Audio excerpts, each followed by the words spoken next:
Bonjour à tous, c'est Absolute et bienvenue dans cette vidéo dans laquelle nous allons aborder le cas du nouveau jeu vidéo Star Wars, Outlaws, en provenance des studios de Massive et édité par Ubisoft. Donc avant toute chose, je tiens à les remercier pour l'envoi d'une clé qui m'a permis de jouer au jeu en avant-première. Et par là même, c'est l'occasion aussi pour moi de vous informer que je dispose d'un code créateur. Donc si vous êtes un joueur PC et que vous comptez vous procurer le jeu ou n'importe quel jeu Ubisoft sur leur propre application, eh bien n'hésitez pas à utiliser le code Absolute. Ce sera une manière pour vous de savoir qu'il y a une partie du montant que vous allez payer qui me sera reversée. Je remercie d'avance ceux qui le feront.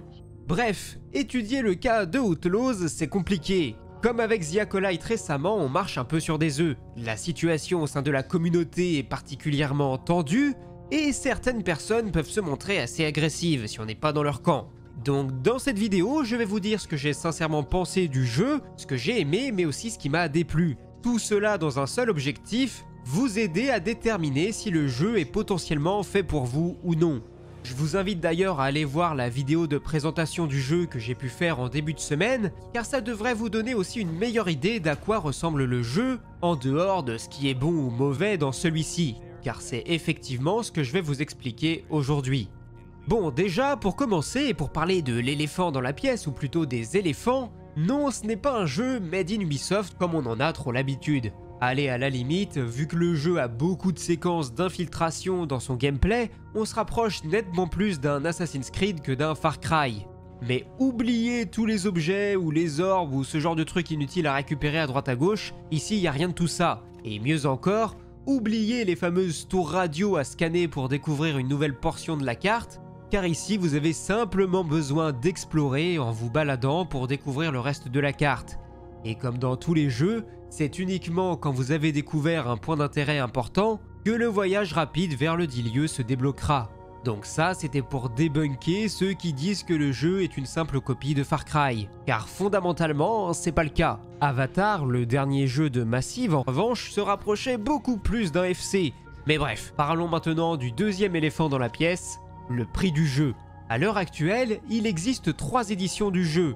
La normale à 70 €, l'édition Gold à 110 € et la Premium à 130. Donc on va pas tortiller des fesses pendant 50 ans, hein, c'est beaucoup trop cher. C'est infiniment trop cher, et surtout quand on voit des jeux comme Baldur's Gate 3 qui coûtent seulement 60 €, alors que le jeu va vraiment vous occuper pendant plus d'une centaine d'heures. Donc le ratio prix-temps passé n'est pas du tout le même. Donc voilà, si vous voulez mon avis, je trouve que le jeu est vendu à un tarif beaucoup trop cher. Après ça c'est aussi un problème propre à l'industrie et aux studios qui sortent des très gros jeux. Le problème ne vient pas uniquement de ce jeu-là, mais c'est bien ce jeu-là qui fait partie aussi du problème.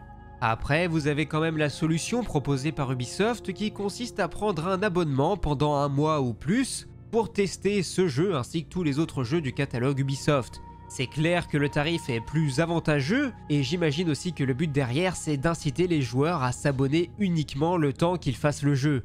Mais bon, je vous laisse décider, c'est une solution qui a des avantages mais aussi des inconvénients, je vous laisse peser le pour et le contre.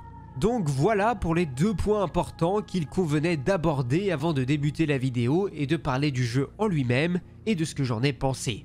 Premier point essentiel donc dans les aspects positifs, les graphismes. Bon, ça fait pas tout, hein, mais c'est quand même la vitrine du jeu, donc c'est quand même important. Et à ma grande surprise, j'ai vu énormément de gens dire que le jeu était moche. Alors oui, les animations faciales sont moyennes, il arrive qu'il y ait des explosions un peu disgracieuses, ça c'est vrai, mais sans déconner, ça c'est moche. Je sais pas si la compression YouTube rendra honneur au jeu, mais franchement, le jeu il est beau. Ou en tout cas, il est loin, très loin d'être repoussant. Si ce jeu-là, c'est moche, comment vous faites quand vous revoyez des images de jeux sortis il y a plus de 10 ans ? Je pense qu'il faut peut-être aussi arrêter la mauvaise foi à un moment donné et arrêter de crier au scandale pour pas grand-chose. Le jeu n'est certes pas une claque graphique, mais il fait très largement le travail. D'autant plus que ces graphismes sont à conjuguer à un autre aspect essentiel du jeu, l'immersion. Et oui, l'immersion, c'est important, d'autant plus quand on cherche à nous faire plonger dans un univers que nous connaissons bien. Le problème avec Star Wars, c'est qu'aucun fan n'aime la même chose que son voisin, donc la tâche est difficile quand il s'agit de reproduire les codes qui parlent à tout le monde. Et bien ici, je trouve que le résultat est un beau succès. Tout n'est pas parfait, on aurait aimé pouvoir avoir plus d'interactions avec tous les bonhommes que l'on croise, ou qu'il y ait encore plus d'activités, un peu à la Red Dead 2. Malheureusement, tout le monde n'est pas Rockstar et je ne pense pas qu'on puisse réclamer de tous les jeux qu'ils atteignent un tel niveau. Ils peuvent y aspirer bien sûr, et je pense sincèrement que c'est le cas de ce jeu, mais faut se rendre à l'évidence et avouer qu'ils n'ont sûrement pas du tout les mêmes moyens. Donc oui, c'est un sous Red Dead, et on en vient à un point important qui normalement donne son titre à la vidéo du jour, car selon moi, ce jeu, il est uniquement destiné à une seule catégorie de personnes, les fans de Star Wars.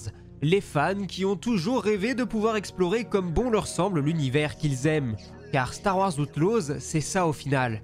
C'est un jeu qui nous fait plonger dans l'univers de Han Solo, des chasseurs de primes, des contrebandiers. C'est pas compliqué. Ce jeu, c'est la concrétisation de l'imaginaire que nous pouvions avoir quand on était des enfants, et qu'on s'inventait nos propres histoires. Sans déconner, je pense que j'aurais vu des images de ce jeu quand j'avais 10 ans, mais j'aurais tué pour pouvoir mettre la main dessus, ne serait-ce que 10 minutes. Et c'est pour ça que je dis que ce jeu est adressé uniquement aux gros fans de la saga. Car selon moi, si vous n'avez pas cette nostalgie, cette envie par exemple d'explorer Tatooine de fond en comble, de vous balader au milieu des canyons en essayant de reconnaître des lieux des films, car je suis sûr qu'il y en a beaucoup qui sont bien cachés, tout comme il y a énormément de références visuelles. Par exemple, regardez ça, ils ont été jusqu'à remettre les pavés de saumon que coupait Obi-Wan. Et bien là, vous voyez, si tout ça vous n'en avez strictement rien à faire, ben je pense pas que le jeu puisse être fait pour vous, car c'est bien là son principal atout. Et si vous n'avez pas cette vibe nostalgique, que vous n'avez pas d'attachement particulier à cet univers, eh bien vous allez sûrement passer à côté de ce que le jeu a de mieux à vous proposer dans son gameplay ou son exploration. Un autre point essentiel dans la même veine, c'est toute la partie audio du jeu, les musiques et le sound design. Que ce soit celui des armes ou des véhicules, on est à 100% dans Star Wars. On reconnaît des sons et tous les nouveaux qui sont créés participent pleinement à nous immerger dans cet univers. Et du côté des musiques, on trouve des recompositions qui sont là pour intégrer des musiques des 3 premiers films. Je pense notamment au thème de l'Empire dans Star Wars 4.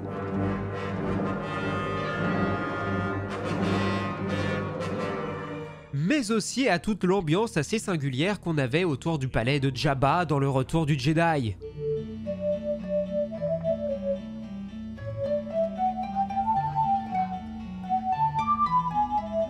Tout cela est parfaitement mêlé aux différents environnements qu'on doit explorer, et dans la même veine, on sent aussi des inspirations venues tout droit de The Mandalorian ou du film spin-off Solo, dont l'un des points forts était également sa dimension sonore. Donc ça, c'est une très bonne chose. Car si on retient souvent Star Wars pour ses effets spéciaux, il ne faut pas oublier que sans son sound design et sa musique, l'expérience ne serait clairement pas la même, et ici le pari est d'après moi parfaitement réussi. Un autre point essentiel que j'ai trouvé vachement cool, c'est que le jeu nous offre un éventail assez large dans ses paramètres pour nous permettre de façonner le jeu selon nos propres goûts. Prenons un exemple tout simple. Dans les jeux modernes, que ce soit God of War, Horizon, etc., il n'est pas rare qu'on nous mette des indicateurs jaunes pour que le joueur sache par où il doit passer pour progresser. Eh bien, si vous le souhaitez, le jeu vous permet de masquer cette assistance. De la même manière, si le crochetage c'est vraiment pas votre dada, ce qui était mon cas, eh bien vous pouvez le désactiver via une option qui va vous faciliter la tâche. Ce sont des petites attentions, mais je trouve ça vachement bien que le joueur puisse personnaliser son jeu afin qu'il corresponde un peu plus à ce qu'il aime faire ou non. Quelque chose que j'ai trouvé d'assez surprenant aussi, c'est que le jeu dispose de quelques rares cinématiques en CGI lors de certains moments clés de son histoire. J'ai trouvé ça plutôt cool car ça permet d'avoir un rendu visuel vraiment dingo, et dites-vous qu'on est sur du trailer de SWTOR mais avec 10 ans d'expérience en plus. Et ça m'a rappelé des jeux de mon adolescence aussi, qui avaient souvent ce genre de choses et où les cinématiques étaient comme une petite récompense. Donc ça, c'est aussi plutôt un bon point. Ensuite, j'ai bien envie de vous dire que le jeu est riche, très riche. Il a beaucoup de choses à vous proposer, vous allez très vite crouler sous les contrats ou les missions annexes. Malheureusement, ça va aussi m'orienter sur 2 points négatifs. Le premier, c'est que je trouve que le jeu n'insiste pas assez sur l'importance de réaliser des quêtes secondaires, que ce soit pour nous perfectionner ou pour améliorer notre vaisseau. Car on peut très bien se contenter de faire les missions principales sans trop galérer. À partir de là, on peut donc se demander si ces quêtes secondaires ont un réel intérêt, Et je trouve ça dommage car il y a de vrais efforts qui sont faits derrière pour éviter d'avoir toujours les mêmes quêtes. Le problème c'est que ok c'est bien beau de récupérer du pognon, mais si on sait pas quoi acheter avec, ça devient légèrement problématique.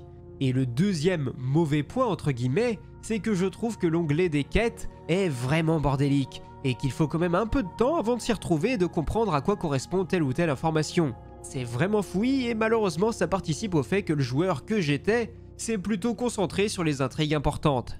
Par contre, je n'ai pas encore parlé du système de réputation, c'est la nouveauté implantée par ce jeu. J'en avais déjà parlé dans ma vidéo présentation et même si c'est un système plutôt cool sur le papier, c'est dommage de ne pas être allé plus loin. Il y a un potentiel certain avec lui, ça c'est sûr, mais je trouve le tout un peu trop léger. Ok, on a des récompenses si un syndicat nous aime et ok, il nous envoie des tueurs s'il ne nous aime pas, mais je sais pas, je trouve ça un peu trop superficiel. Surtout quand on sait qu'en 2-3 missions bien choisies, on peut vite passer d'une extrémité à une autre. Je pense aussi qu'il y a un peu de frustration personnelle, car dans son histoire, le jeu se déroule au moment où Kira, la boss de l'Aube écarlate, décide de révéler son activité et de déclencher une grande guerre entre tous les syndicats du crime. Et que tout cela ne soit qu'une toile de fond. Le jeu se place vraiment comme un spin-off, car on sait que tout ça existe, mais on n'y prend vraiment pas part. On ne peut donc pas construire une vraie relation de confiance avec un syndicat en particulier, vous avez juste à atteindre le niveau maximum de confiance pour obtenir les récompenses liées, et puis passer au syndicat suivant si vous le souhaitez. Donc l'idée de départ est géniale, le résultat est bon, mais il y avait sûrement la possibilité d'aller beaucoup plus loin avec un système aussi intéressant. Mais on y reviendra un peu plus tard. Du côté de l'histoire principale, c'est une histoire parfaitement adaptée à son médium. Elle n'aurait sûrement pas été aussi intéressante à suivre dans un livre ou dans une série. Ça, c'est donc plutôt un bon point. Surtout que je trouve qu'il y a un vrai bon travail qui a été fait sur les personnages secondaires que nous allons rencontrer, et mention spéciale pour ND5, le droïde de combat qui nous accompagne, qui va s'avérer être le personnage le plus touchant du jeu. Si, je vous jure, avec des questions notamment de libre arbitre, alors qu'on s'attendait juste à avoir un simple porte-flingue un peu badass. Ça, c'était vraiment une bonne idée. Je pourrais ensuite aller en profondeur dans tout un tas de détails, car c'est finalement plutôt dans les détails et son exploration et l'aventure qu'il a à nous proposer que le jeu révèle sa vraie qualité, comme vous l'aurez compris je l'espère, mais je pense aussi que ce sont des choses à découvrir par vous-même. Je pourrais certes vous montrer tout un tas de décors qui vous feraient dire « Waouh, c'est beau !» mais je pense que ça reviendrait juste à gâcher la sensation de découverte. Donc on va plutôt malheureusement passer sur la partie des points négatifs, car il y en a tout de même, et ça sera à vous ensuite de déterminer si le jeu est à même de vous satisfaire malgré tout. Donc pour commencer avec ce qui m'a vraiment frustré par moments, les missions d'infiltration. Alors oui, ce sont souvent les missions principales qui nécessitent qu'on ne se fasse pas remarquer, ce genre de choses, mais étant donné que ce n'est pas non plus le cœur du jeu, eh bien on n'a logiquement pas autant de possibilités d'infiltration que dans un Hitman par exemple. Donc vous ne pouvez pas vous déguiser, vous ne pouvez pas cacher les corps de vos ennemis. Bref, l'infiltration revient souvent à juste comprendre le pathfinding des ennemis pour les esquiver et à partir du point A pour parvenir au point B, et ainsi de suite. Sachant que si vous vous faites repérer, c'est retour à la case départ et ce en boucle, ce qui peut très vite s'avérer frustrant. Et je sais qu'il y a 2 ou 3 moments où j'ai vraiment cru que j'allais péter un câble. Donc ça, c'est le défaut majeur d'après moi, mais c'est aussi influencé par le fait que je sois particulièrement mauvais dans les jeux d'infiltration. A l'inverse, si vous kiffez ce genre de jeu, ben ça devrait vous ravir. Donc c'est un point totalement subjectif, ça je l'admets parfaitement.